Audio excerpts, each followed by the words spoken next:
kept a small tin box, tucked away where the light don't cross.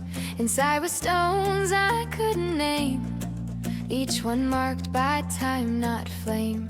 She said they came from a walk she took, back when the world felt wider to look, when days were slow and the ground still felt like something more than what we'd built.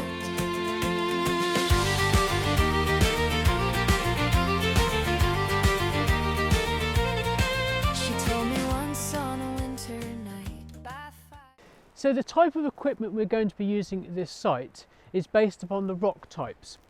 This particular location can have quite hard rocks, so I prefer to take a 4-pound lump hammer, which is very useful for breaking large rocks and for also using a chisel with. I also carry a smaller geological hammer for splitting rocks, and I also carry a chisel. Now, this particular chisel has got a safety guard, so if you do miss the top, there's no danger of splitting your fingers. However, I will always recommend the use of gloves when using any tools. It will protect your hands. I also prefer using something like this. This is called a gag bar, and it's very useful for splitting shale. And again, it's got quite a nice hard area at the top to split. You can rip straight away through the shale blocks with this. You also need something to put your fines in, something to wrap your fines, some suitable footwear, and if you are going to be using striking tools, make sure you do bring some goggles or safety glasses, which I always keep in my bag.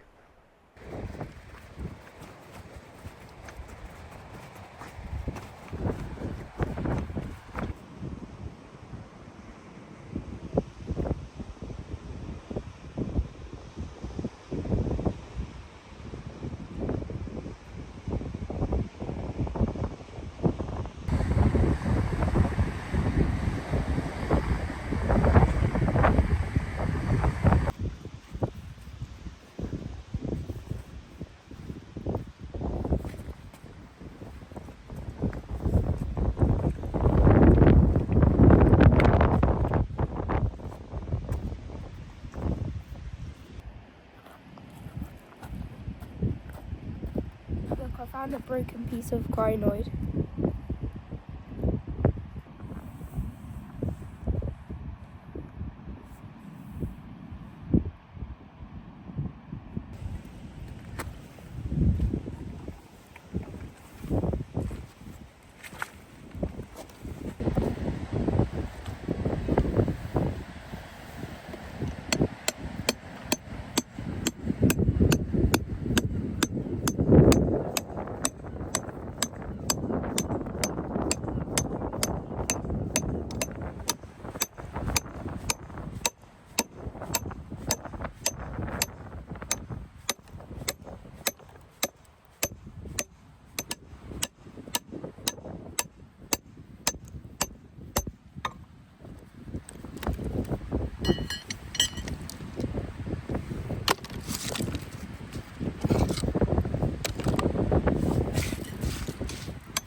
What I'm actually looking for is these very famous iridescent ammonites.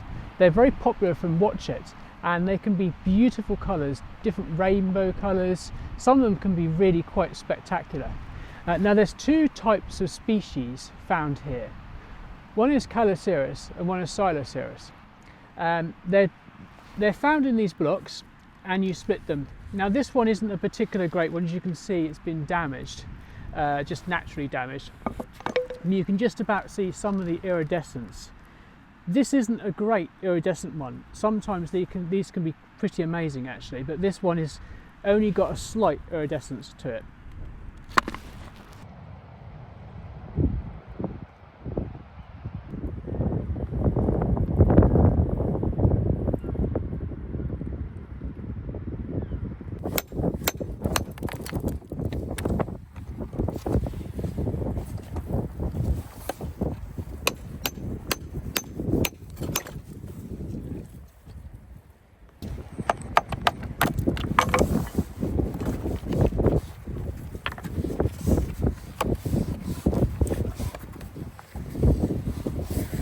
These blocks are actually very hard to split, they tend to crumble.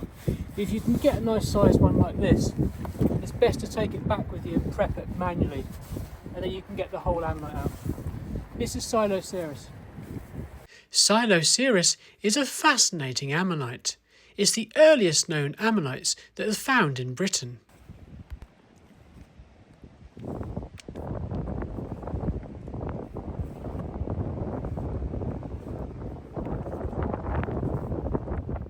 If you have walked from the Watchet harbour area, you will notice that the cliffs at the start are red. This red colour is part of the Mercia mudstone group, or the Blue Anchor Formation, and it is Triassic in age. There are no fossils found in this cliff section, so carry on walking until the cliffs begin to change to grey. Further along, you will still be in the Triassic, but this time part of the Westbury Formation. The bed at which the fossils originate from is actually the Blue Liars Formation, Jurassic in age, and this is mostly at the top of the cliff. The general geological sequences along this part of the coastline can be quite confusing. There are many areas where faults can be seen, twisting the rocks. You will find areas where the rock even changes to vertical or 45-degree angles. This makes it very hard to know which bed you're looking in. I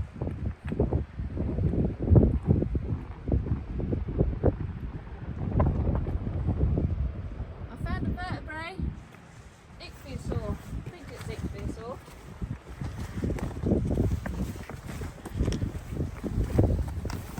Just there.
Bones are quite common here as they fall from the top.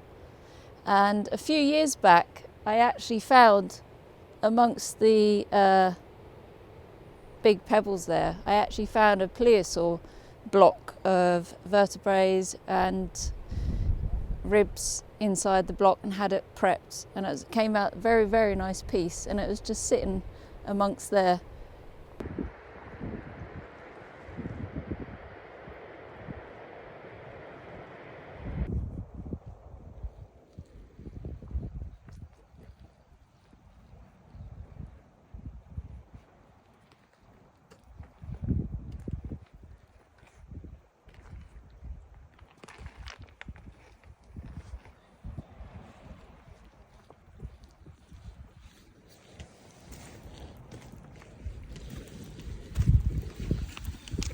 Oh wow, look what I've got. I think it's a bone block.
Unfortunately, it's just a segment, unfortunately.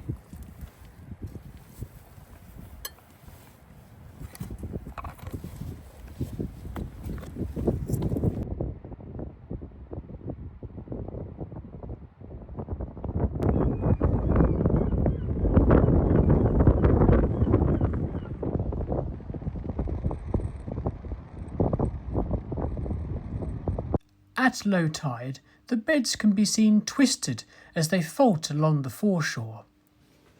Keep a lookout for these large ammonites, particularly impressions, that lay in the rocks. They are likely from the ammonite Cornonicoceras. Please do not try to extract these. They are wonderful as they are for everyone to see. They are also part of the bedrock, and due to the SSSI rules of this site, hitting the bedrock, which includes the cliffs and these protruding rocks, is not allowed.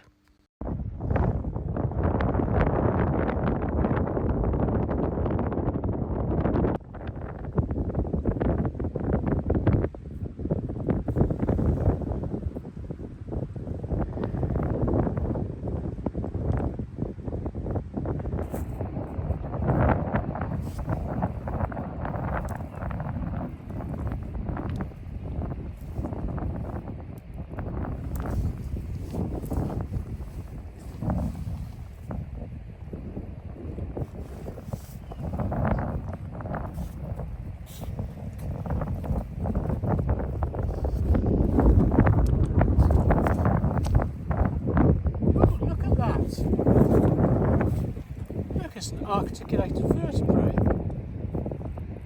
Huh.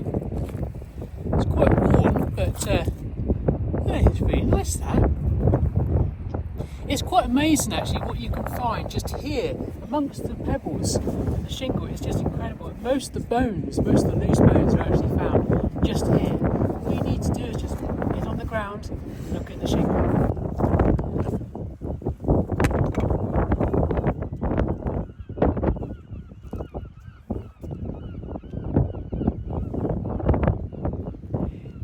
And this brings an end to another successful trip. We hope you have enjoyed this video. Please remember to like and subscribe to see more of our videos.